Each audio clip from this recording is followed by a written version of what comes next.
You're listening to episode 23 of the Confident Writer podcast with Jane Pike.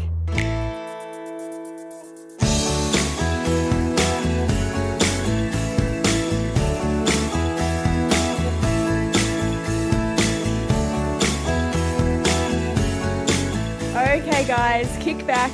This one's a bit of a story time episode. Last week, I was invited as a guest on someone else's podcast. And of course, I gratefully accepted and sat down ready to do my merry thing. Now, one of the questions, which on reflection is a very obvious question that you're going to be asked on a podcast, was, so Jane, what is it that brought you to this point? How did you come to be doing the work that you're doing? Now, what happened in that moment was 2 decades of lived experience flashed before my eyes. And I was like, how do I bring this together in some kind of cohesive format so that I'm able to share with everyone out there how it's actually contributed to what it is that I'm doing now? I unsuccessfully did that. And I think I was talking to my husband later on that night and I was like, I think I mentioned something about yoga and I mentioned something about doing emergency aid relief work overseas. I didn't mention anything about my qualifications or training. I don't think I really even mentioned anything about the horses. So it was not a very satisfying answer that I gave. And the more I thought about it, the more I decided that it was something that I needed to kind of get my act together on, because potentially in the future, that's something that I'm going to be asked. Is something that I have been asked before and haven't been able to find an answer that really sat well with me. And so this podcast episode is me trying to get out there all of these experiences that I've been through and tie them together into the reason as to why I am an equestrian mental skills and mindset coach. The other thing, or a couple of other things, when I posted on Facebook and Instagram a while ago and said, what do you guys want to hear about? A surprising number were actually interested in this story.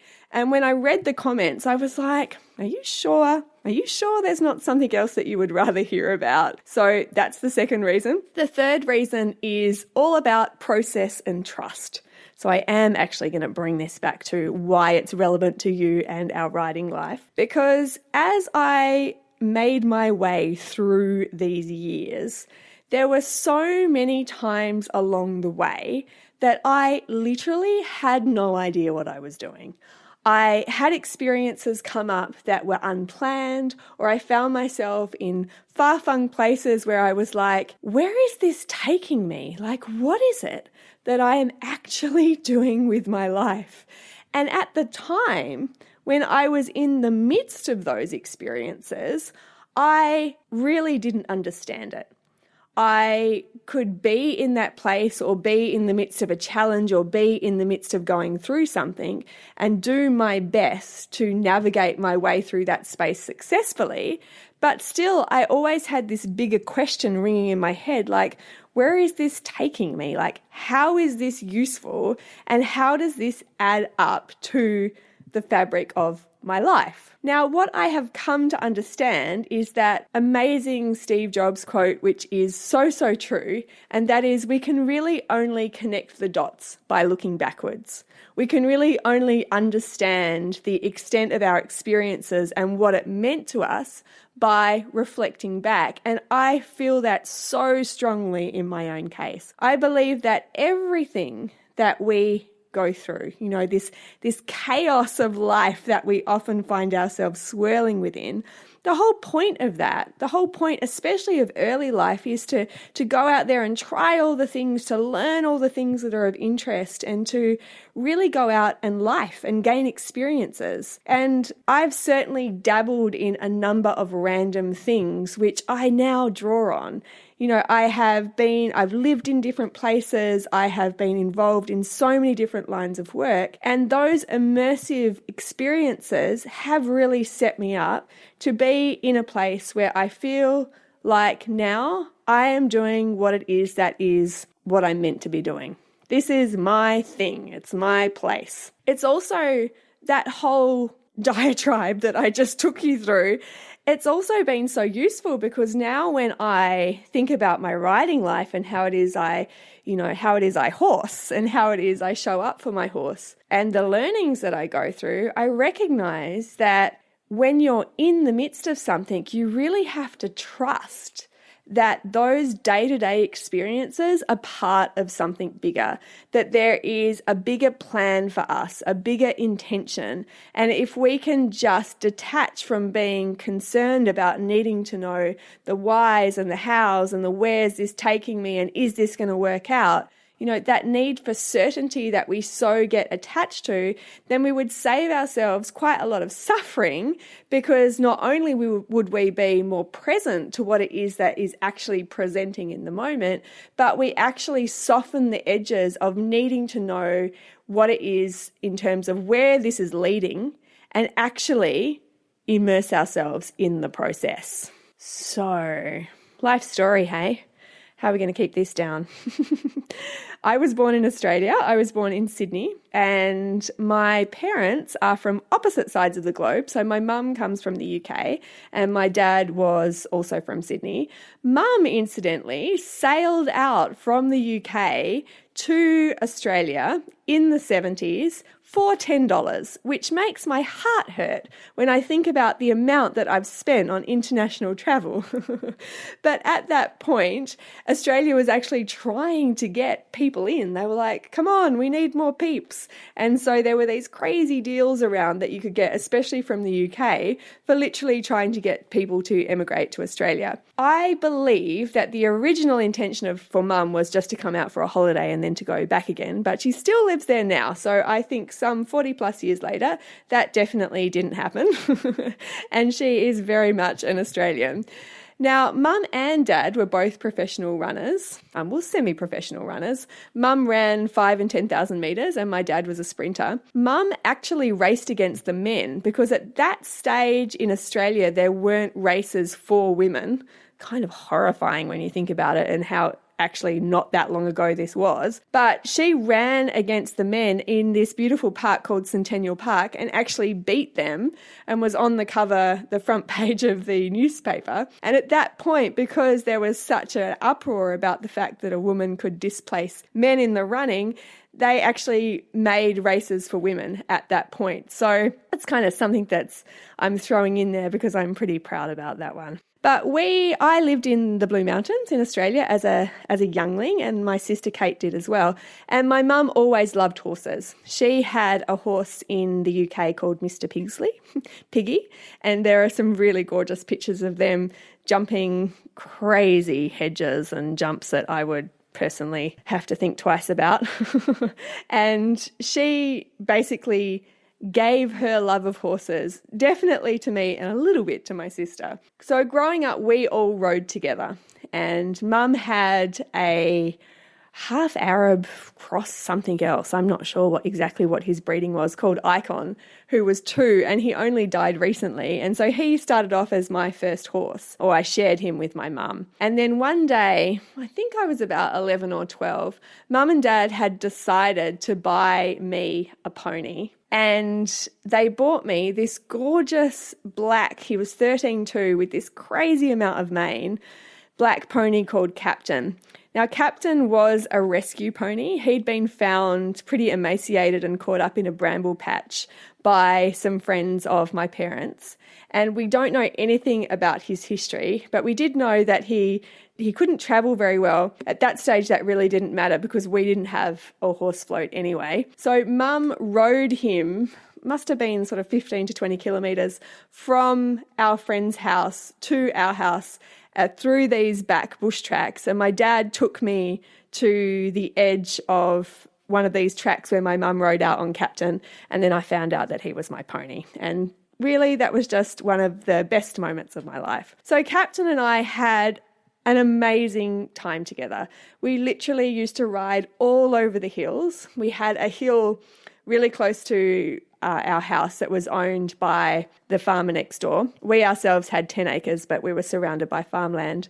And the farmer was very generous. He actually bred ponies and let us ride all over his property. So he had this really big hill that we used to call Breather's Hill, because basically we would go up the hill as fast as my little pony's legs could carry us, but halfway they had to stop for a breather because it was too steep. And I remember singing these songs at the top of my voice and galloping up the hill and riding through the cows and through the streams, and it was just really, really a great time. So Captain formed that foundational love of horses for me, and I took him to lots of competitions. Often I rode him there if they were local because we didn't have a float.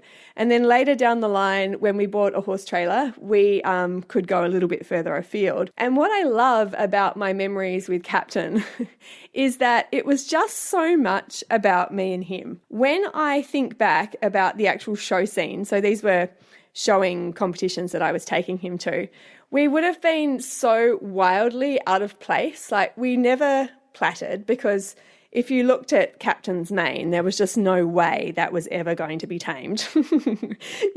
He was a free spirit in every sense of the word. So we were unplatted, and not only unplatted, but just like this shock of mane going everywhere. I'm pretty sure that my tack wouldn't have matched. I had a fairly old, definitely secondhand general purpose saddle. Bridle wise, it would have been just anything my mum had flung together for me. And at this point, we didn't have that much money.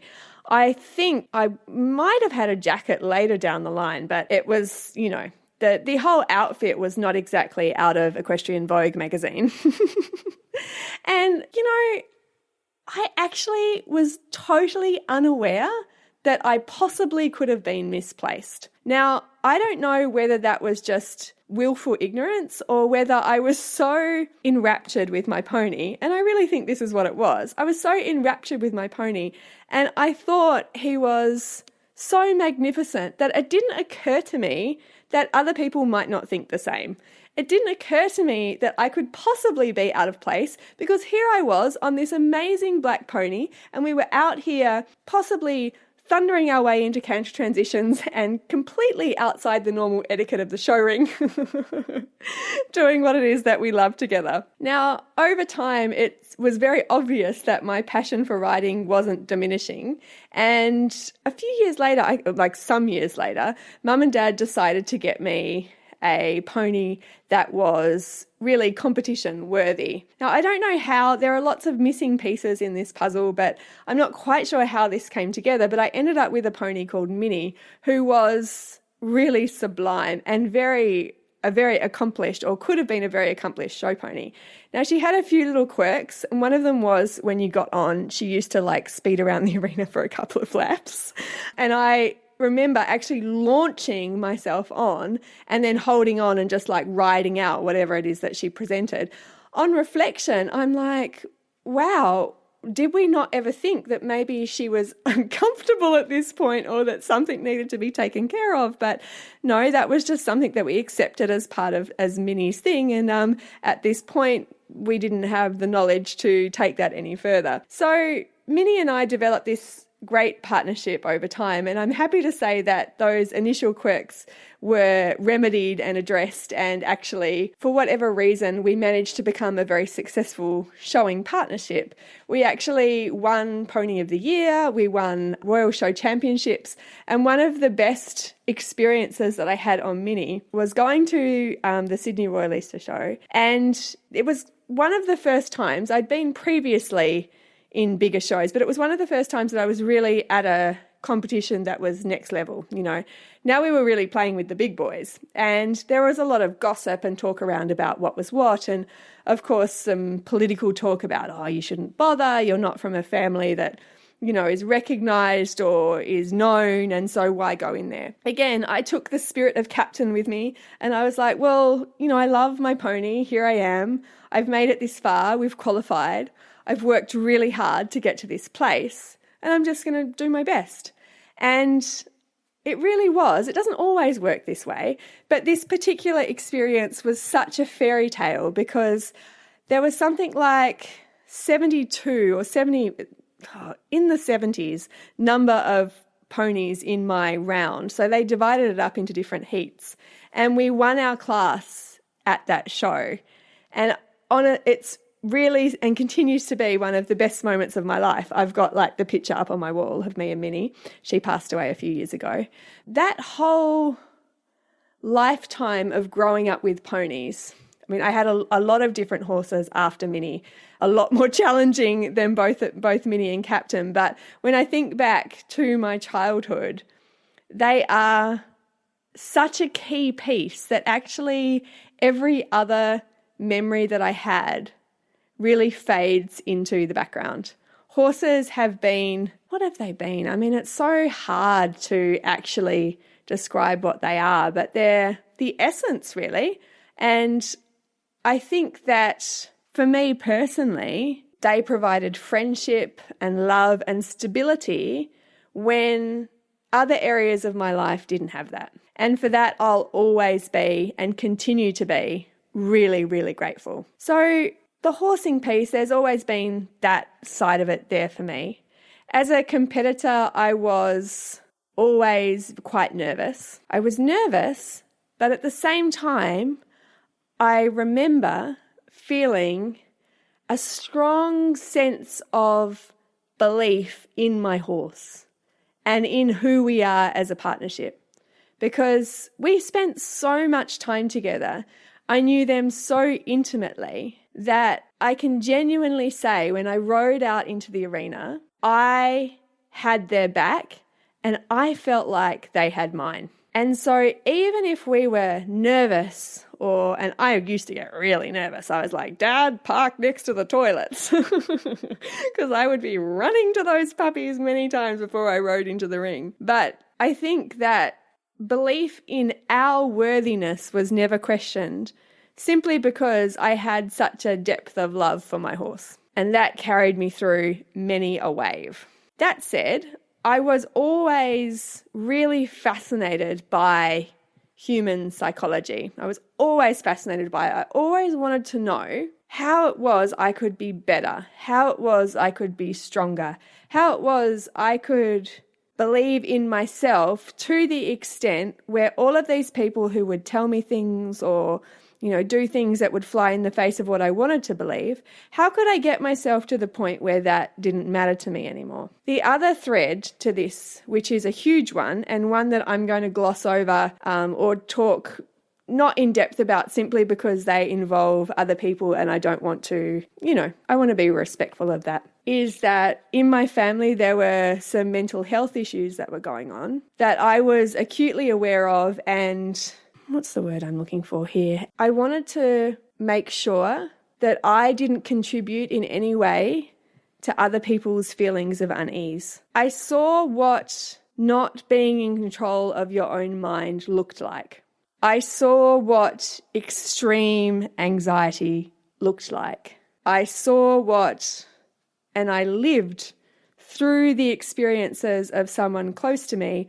I lived what extreme fear looks like. And I made the decision from a very early age that was not going to be me. Not only was that not going to be me, but I was going to help as many people as I possibly could to let that not be them as well. I get a bit teary thinking about this. And those threads, the love for my horses and the love for those around me that I saw suffering because they weren't in a place to have the skills and self-understanding and self-compassion to be able to make their way through the kind of experiences that lead to mental health issues. Those things have come back to be, I think, the motivation and the inspiration for how it is I want to do things. I think in my work now, because I am presented with amazing women, it's not the right word, hey, because I get to work with amazing women and a few men, mainly women, because I get to work with amazing women and I get to have conversations which cut to the chase. I love that. I get to have conversations that get to the point where people are like, we don't do the small talk.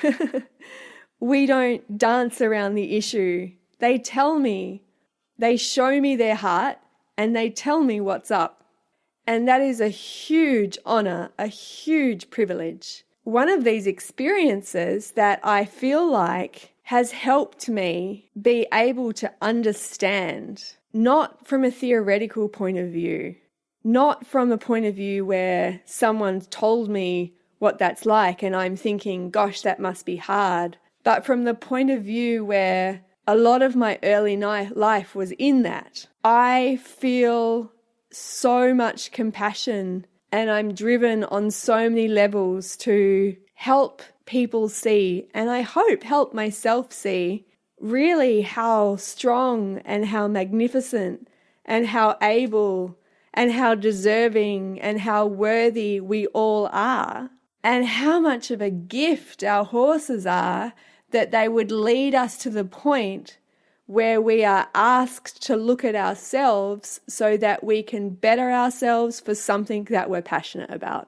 How much of a gift that is. I think that every day. So that's one piece. And in my early years and thinking about like my role as an inadvertent carer, where I was having these experiences which were so hard and seeing people in pain and suffering and, having to find ways of that being okay for everyone involved, I could never possibly have thought at that time that that would somehow feed into my professional life. That never really occurred to me. Even though I had this idea about how it is I wanted to work and what it is that I wanted to do, that was a very early seed. That was perhaps the earliest seed that I can say was leading me to this point. The other question that's always served me and seemed at sometimes really not to serve me was, is this going to make me happy? Is this going to make me happy?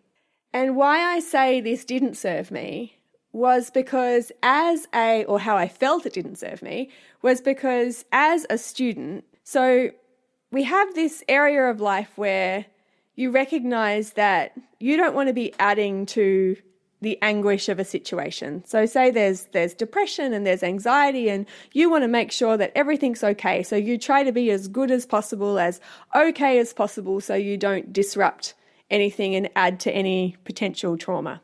Within school life, I was a perfectionist. I was a good girl. I hated getting in trouble. Like I remember I got a detention card for an overdue library book that was like the next level up detention. I don't know how this happened, but we had lunchtime detentions and we had Friday detentions. Lunchtime detentions meant that you stayed in at lunchtime, obviously, and a Friday detention was like a big deal. Like if someone got a Friday detention, you were like, oh gosh, Catherine got a Friday. And you'd be like, what?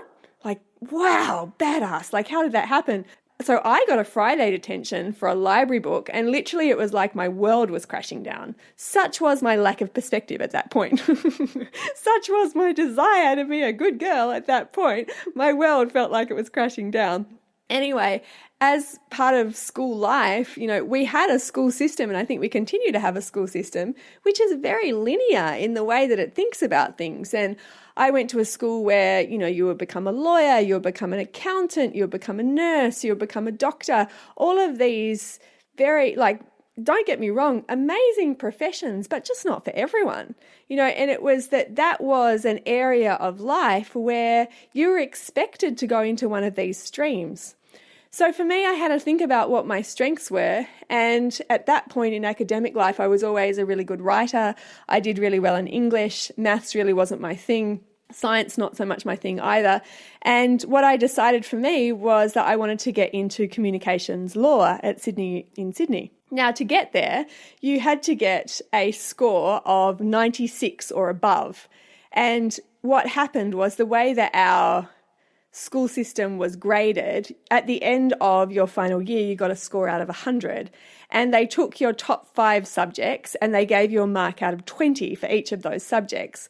And I ended up with a score of 98 out of 100. So I did really, really well. And to be fair, I busted my ass getting that score. I really thought I had life sorted out. Like, I was going to go to uni, I was going to stay there for the 6 years, I was going to come out with a communications law degree, God knows what I was going to do at the end of that, but that was as far as I'd thought about it, and then life would just fall into place and everything that I had envisaged happening for myself would happen, and that was it and done, and we are over. But no, this question came back up into my head.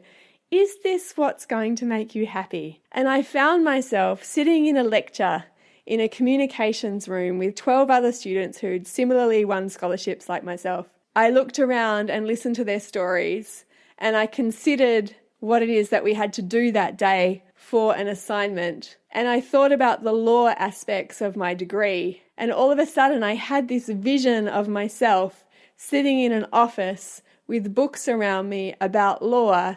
And I asked myself, is this what I want to do with my life? And the answer was no, it wasn't what I wanted to do with my life. But at that point, everything crashed around my ears because I had worked so hard to get to that point, and that point was all I had in mind.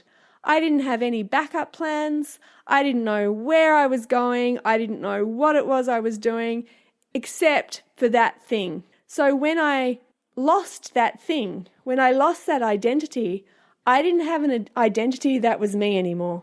I didn't have an identity that was me. And I can say that for the next 10 years, I went from one situation to the next feeling like a complete failure, feeling like a total failure.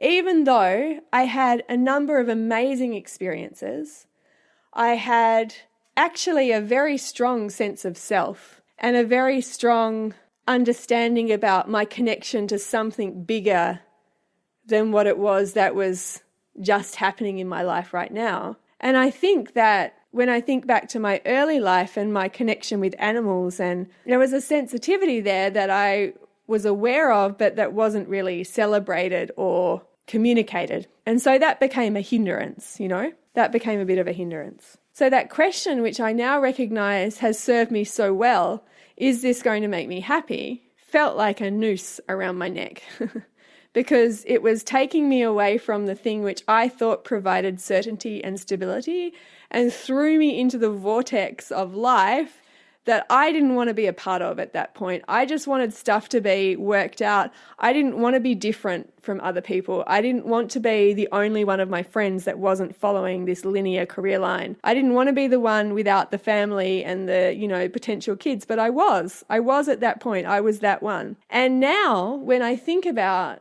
that crazy roller coaster that was the next 10 years, I am like, so glad I did that. That was amazing, and I don't really think I appreciated it at the time. I don't think I really appreciated how brave that was or how out there that was to do those things. So a couple of the things that I will mention that brought me towards where it is that I am now, and it all brought me towards where it is I am now, was that I had an accident earlier on which was causing me quite a lot of physical pain. And I had a lot of different x-rays. I had x-rays because a few people didn't want to work on me with sort of physical therapies until they knew what was going on underneath, if there was something else that they had to pay attention to. And they picked up something that I had a fused vertebrae in my neck that was congenital, and that wasn't really a big deal. That was, neither here nor there really. And the other thing that they tested me for was rheumatoid arthritis. So this was the level of pain that I was experiencing in my back. I think that what it actually was, or what it did turn out to be, was just functional pain. Like I have a relatively small frame, and I was asking a lot of my body, and also emotionally I was asking a lot of myself without ways of being able to process that emotion effectively. And so all of these experiences in my early life, which so many of us have come up against, where we've had someone in our close family circle that's been unwell or has been going through big things, and we take on a lot of their emotional energy, a lot of that charge, especially if you're sensitive, and you don't have a way of dealing with that skillfully. You don't have a way of processing that doesn't cause it to disrupt your system in some way. And for me, that definitely happened. And I think a lot of this physical pain was actually a manifestation of that. So where this led me was to get into yoga. And I actually started yoga. This is going to be random for you. This is where the fork starts to twist and turn in the road, in Israel. And I ended up in Israel because, now I've got to put some pieces together. I studied a little bit. I did do some health science degree. I did a health science degree in naturopathy and did herbal medicine and lots of other things in there. And then I got talking with some aid relief workers that were part of another organisation, and I did some background work for them, and then ended up, long story short, overseas as an emergency aid relief worker. And in one of the first postings, I was in the Middle East. I was in Israel for a period of time, and I was across the road from a gym. I was staying in Tel Aviv, and I was across the road from a gym. And I had some time on my hands at this point, and the only class that was available at the time that I could go was a yoga class. Now, I'm going to preface this particular part. I'm sorry for all these bits coming together. I really don't have an easy way of laying it out. But I'll preface this by saying, after that period of time where university didn't work out in the way that I thought it was going to, I tried a whole lot of different areas of study, but it was kind of like for the sake of being at university rather than actually doing what it is that I wanted to do. I got fit. But I got fit in a way that was like physically impressive but emotionally exhausting, because I think I was using exercise as a means of control. Everything felt so out of control in other areas of my life. Like all of a sudden this framework of career had fallen around my ears. Things were periodically tough at home. There was other things going on that I felt like was a lot. And so I went to the gym and I ran. But I did it in a way that was obsessive, and I did it in a way that didn't honor rest and relaxation, but just was adrenalized and go and go and go and go and didn't stop. And with yoga, it's easy for it to become that as well. You can practice yoga and miss the whole point of yoga. You can practice yoga and use it as another exercise at a gym. And that's actually what a lot of the Western world does.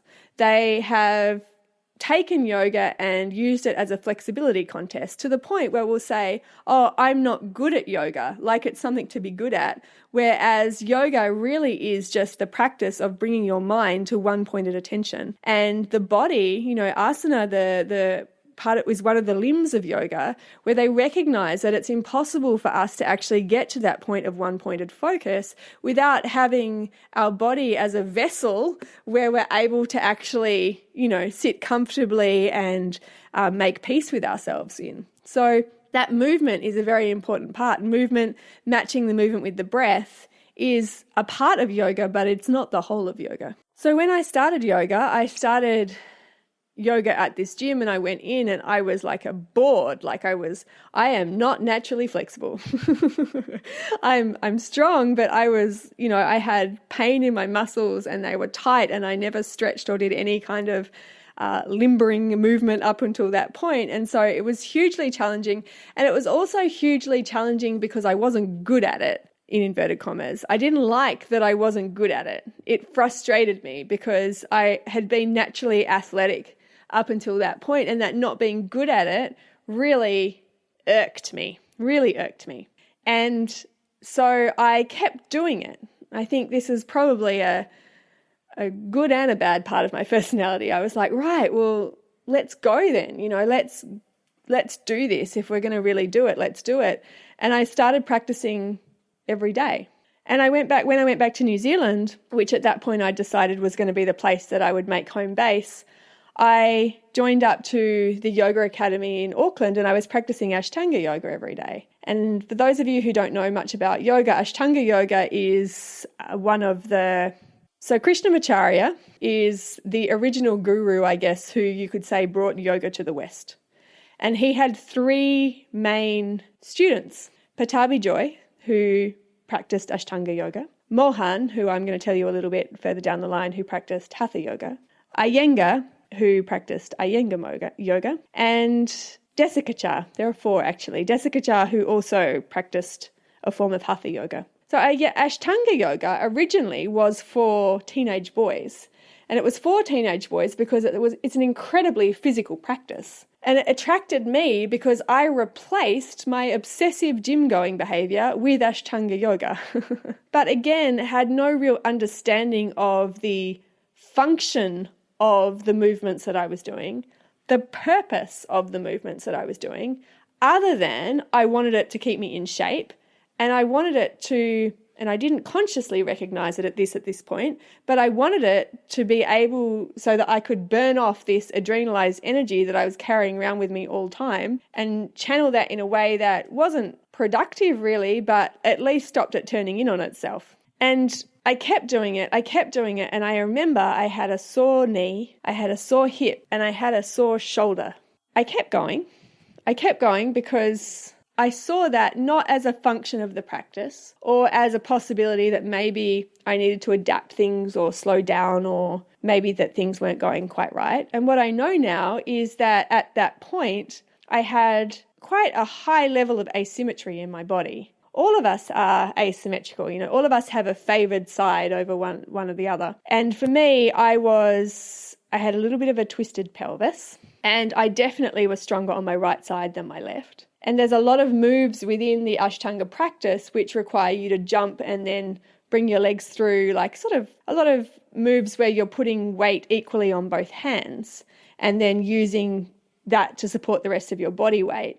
And if you're not equally balanced between both sides, then what happens is you start to favor or you start to naturally weight more one side than the other. So for me, I had a really sore right shoulder because I was naturally putting more weight on my right than my left. And the amount of repetitions that I was doing meant that shoulder was becoming overloaded and I was injuring myself as a result. But more so than the actual physical activity, like I say, it was actually the mental compulsion to get in there and do it. One day I was sitting in my Ashtanga yoga class and a friend of mine, or someone that had become a friend who was also a teacher called Esther, had just been over to India, and she had come back and was teaching these classes with the methods that she'd learned in India. And I went to the class, and I was going to India shortly after for work. And so I decided, after having a conversation with her, that I would go to India and study with these people. They were teaching yoga therapy. I was very interested in the aspects of yoga therapy that she mentioned, even though when she actually did the specific elements of the yoga, I was like, oh gosh, that's a bit slow. It's a bit quiet. That's not going to keep me in shape the way Ashtanga is going to keep me in shape. And so I arrogantly said to myself, that will be fine. I will go because I will be able to learn from these people in a capacity where I can start to teach yoga professionally as a therapist rather than just as a teacher.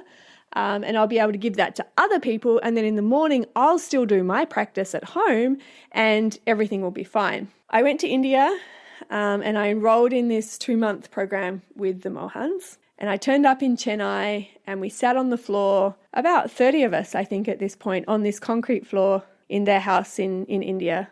And I was in so much pain. I was in so much pain because sitting on that concrete floor, listening to the lectures all day and having little elements of practice. You had your practice in the morning. You had your practice with other people there. So we would practice on each other and make changes to the way that we were using the body and understand the different applications for breath in terms of, for anxiety or for asthma or for any number of different ailments that possibly could come up both in body and mind. Part of the actual experience also involved us going to talk to Indra, who was Mohan's wife, and who is one of these incredible people that you meet and you see their heart, you see their depth. They emanate something that exists outside of what it is that they're physically presenting. And I saw that in her. I saw it, and I was challenged by it in that I wanted to be that. And yet at the same time, I had all of this conditioned stuff about fitting in and needing to look a certain way and needing to control elements of my life to be okay, that was manifesting as this kind of like rampant physical exercise. And I know that she saw that in me as well, because this was a pivotal moment in my journey where she gave me a practice. And as I went in before I met her, I remember thinking, this is 20 so years ago now, I remember thinking, I want to impress her, you know, in a well-intentioned way. Like I want to show her that I'm dedicated and I can do it and that she can push me. You know, I want her to know that she can expect things of me and that I will do the work and I will be a good student. And I told her the practice that I'd been doing, and she gave me a very simple practice. When I saw it, I thought, this is too easy. I can do this. Like, I want to do more. And I told her about the Ashtanga, and she said, for the time you are here, you will only do this practice. You will only do this practice. You will not do the other practices that you have been doing. You will not do the Ashtanga. You can do that at the end, but while you're with us, you will not do these other forms of exercise that you've been doing. For me, that was hard at the time. And what I can see that she was doing now was stopping me, or she recognized that I was running away from myself, that I never stopped, that I was never still, that I was constantly active, because at that point I was unable to be with myself, because being with myself meant looking at all of this stuff that I'd found very hard growing up, or that I'd been through that hadn't worked out the way that my mind had planned that it was going to work out. And to sit with that and accept myself was hard. Is hard. Hard for all of us, huh? But I decided to do it. And it was like withdrawals. It was like having withdrawals. I felt that if I stopped doing this rampant busyness activity, who was I without that? And then who would I become physically without that? Because a lot of my identity from that point focused around having control of how I looked in terms of like staying at a certain weight, and it wasn't making me happy. It didn't make me happy. It made me anxious and uptight. But that was what I knew, and that was the protective case that I'd cultivated for myself in order to be able to withstand a lot of the emotional turmoil that was going on outside of myself. I practiced every morning. I had a little apartment in just outside of Chennai, and every morning when I woke up, there's this, for anyone who's been to India, you can smell India just when you think about it. You can smell India, and you can also feel India, like the heat is a certain type of special heat. And I would wake up and I would spill out into my mat outside in my little living room area, and I would practice, and I would hear the call to prayer at the mosque, which was nearby. And then I would hear various other calls to prayer from the different religions that are bound around there. And I would practice. And my practice was methodical. It matched breath and movement together in a way that was measured. And I learned to understand that the proficiency of myself as a practitioner came not with my level of flexibility, but came with my ability to control the breath. So if I was to raise my arm up in front of me, I would start the breath slightly before I started the movement. I would finish the breath slightly after I finished the movement. So the movement is encased within this entire span of the breath. And the length of my movement, or the speed of my movement rather, would then be dictated by the speed of my breath. So in the early stages, maybe I had a breath count of 5 or 6 counts for the sake of example. And at the end of it, I doubled the length of my breath count. By the end of my time there, I could sit on the concrete floor with my legs crossed and my back straight, unsupported, for the entire day and concentrate on what it was that was being taught to me. At the beginning, I was so crippled by my own physical pain and by my own mental busyness that I was unable to really give myself over to what was being offered. The other thing that happened was that my body changed shape. I'd always, up until that point, been someone that carried a little bit of weight around my middle. And I'd always been a slight person, but I had like a pocket on my belly that I couldn't seem to budge no matter how fit that I was. And when I worked with the breath, all of a sudden my belly was muscly and tight. All of this from very basic movement, really only focusing on my breath, and strategic muscles that focused, and strategic moves rather, that really focused on optimizing the spine. It was amazing. It was a beautiful experience. And I went into yoga for a really long time as like my sole thing, especially after I left the trauma work that I'd been involved in. But it continues to be one of the biggest gifts I've given myself. And now I understand that breath work and that ability to cultivate presence and that ability to really be in alignment with yourself and in your body in every way is so crucial to how it is I show up as a horse person now. And I am unable to separate those qualities out from what it is I teach as well. So again, with that looking back process, it's like, how is all of this tied into where it is that you are now? But it is so much tied in, because that has been so instrumental in, creating who it is that I am now, that I can't separate that out either personally or professionally. The other thing that was really instrumental was I was in Sri Lanka for 12 months after the tsunami, and we were rehabilitating villages there. So a lot of the villages on the coast were obviously disastrously affected by the tsunami.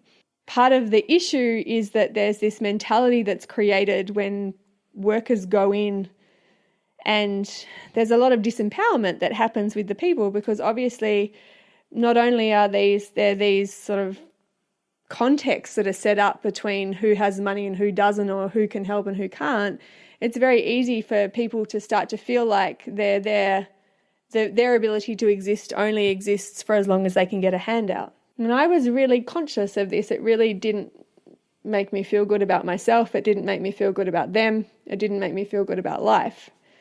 I was working a lot with the children there. I was naturally drawn to the children. They were so delicious.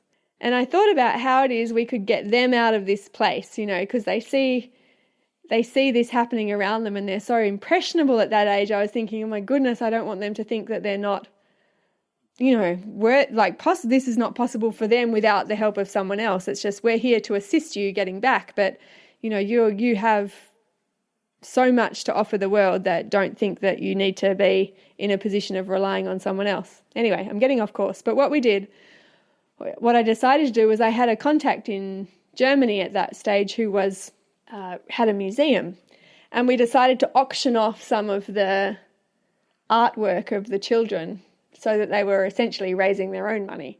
And even if it wasn't totally their own money, they could at least think that the bulk of it was. And I bought some pencils and paper and I set it back, and it was optional. I said, this is what's happening, and we explained it in the best way that we could. And they started to draw, and the drawings were wild. They would draw a wave that was black like a monster with bodies floating on top. They would draw palm trees with people climbing up palm trees, and they would draw bodies on the beach, and they would draw houses that were demolished and made up creatures that were coming out of the sea. And it was such a humbling, devastating mashup of emotions looking at those drawings, and yet simultaneously seeing how resilient these children were and how they were still children. They would run around, they wanted to play cricket, they wanted to play soccer, they wanted to be models, they wanted to be actresses, whatever it is that they were seeing at the time pop up in the magazines, that's what they wanted to be. And you would never have guessed this was going on behind the scenes, but that for some reason that medium, that beautiful medium of art, brought it out in them. And I don't know exactly where I'm going with this story, but I do know that even in spite of everything that was happening and the stories that I'm telling you that are kind of condensed over a period of 10 years, still had me questioning, like, how does this apply? Where do I take this? And I still felt unworthy. I still felt like a failure. And I felt like that because I was comparing myself to what I considered to be the norm.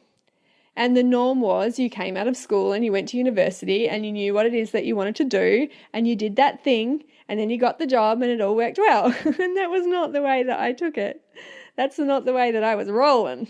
But now I see, and I am so grateful for everything that's happened and everything that I've been through, because literally every one of these stories that I'm telling you about has added to my ability to be the coach that I am today. Sounds a bit naff, that, doesn't it? Coach that I am today. But, it informs that all of that is part of my cellular makeup now. That's what I bring to the party. And I'm so grateful for all of those people, for all of those lessons, for all of those hard times where I didn't know what was going on. All of that chaos has created the space for me to learn life and to come back to what it is that I'm doing now. So when I came to New Zealand at the end of that again, so I was jumping back and forth for a period of time and I was done. I was like, I need to be in one spot. I had this idea, this intuitive knowing that now I need to be in one spot. This is the spot that I need to be in. And I instantly fell in love with New Zealand when I came here. So I chose my spot, and to cut a huge part of the story short, met and married my husband and decided that after traveling for these years, I needed horses back in my life. This was a long time ago now, over 10 years ago. And that piece, this psychology, this behavioral piece, that very seed that I talked about in the beginning of wanting to help people and make sure that that didn't happen, this same sense of anguish that I'd seen in people that I loved, I didn't want that to happen to other people or to myself, was still really strong. But I felt like I'm not an expert enough. I'm not good enough. Who am I to do that? Who am I to do that? I'm not good enough. But I started and I wrote and I started a little blog for a while and I kept writing, and then I started to explore, and I thought, well, if I don't feel good enough and I don't feel qualified enough, what would make me qualified? What would make me feel good enough? And that's where I started this whole rabbit hole that is psychology study, behavioral science. I've studied NLP, I've studied hypnosis. I'm practitioners in all of those areas. I've studied equine assisted learning. I'm constantly in that place because it is a constant, isn't it? The learning is a constant. It is a constant. And I can say now that my business, Confident Rider and Joyride, my membership program, it's so much more to me than a business. It is an expression of everything that I've talked about. It is a combination of all of the different facets of myself that I hope will help someone else and have been helping someone else, much to my joy. So when I was asked the question, how did you get to be doing the work that you're doing now? that is the answer that I wanted to give. It's just that it didn't come out that way. It didn't come out that way. Cutting it right to the present moment. Wowee. I mean, I am amped about where things are heading right now. I really am, because I'm in a place now where I have this beautiful crew of horses that I'm working with who are teaching me so much. I have stability in that I'm able to draw on all of this experience that I've just described to you, add in all of these understandings about how it is I want to show up in the world, what's important to me, all of these skills of like dealing with pressure and managing anxiety and working with confidence, all of these things which are not just theories, but they are life. They are life. And combined with that, the piece that I haven't talked about is the horsing adventures, of the last 20 years as well. And I have transitioned from a place of really loving my horse, but then at the same time, not really seeing them in a way that had me understand their motivations or behavior.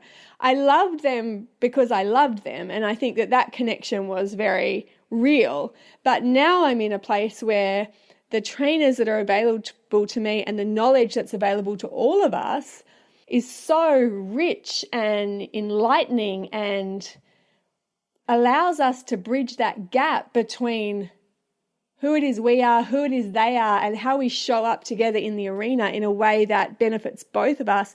That dance to me is like, you just can't get any better than that. So when I think about mindset and mental skills and emotional resilience, it's for that. It's for them. It's for us. It's like, how is it that we can be in alignment with our values, with what's important, with what nourishes and sustains us, and do the same for them, but come together and do that together. Doesn't get much better than that, I don't think. Once again, it has been a pleasure and an honor to have these conversations with you. If you're wanting to learn more about the work we can do together or really dive in and join me, my membership program is the place for you to do that. If you visit my website, confidentrider.online/joyride, all of the details are there. Podcast-wise, I have been feeling the love, guys. Thank you so much. The best way for you to help me out in podcast land is really just to share the episodes that you enjoy. You can screenshot them, share them on social media, and tag me in. That always makes me super happy. I'm on Facebook at The Confident Rider, and you can tag me on Instagram at confident_rider, and I will be right there pressing the love button, saying thank you, because I am so appreciative. All right, team, you have a fabulous rest of your day, and I'm looking forward to catching up with you in the next episode.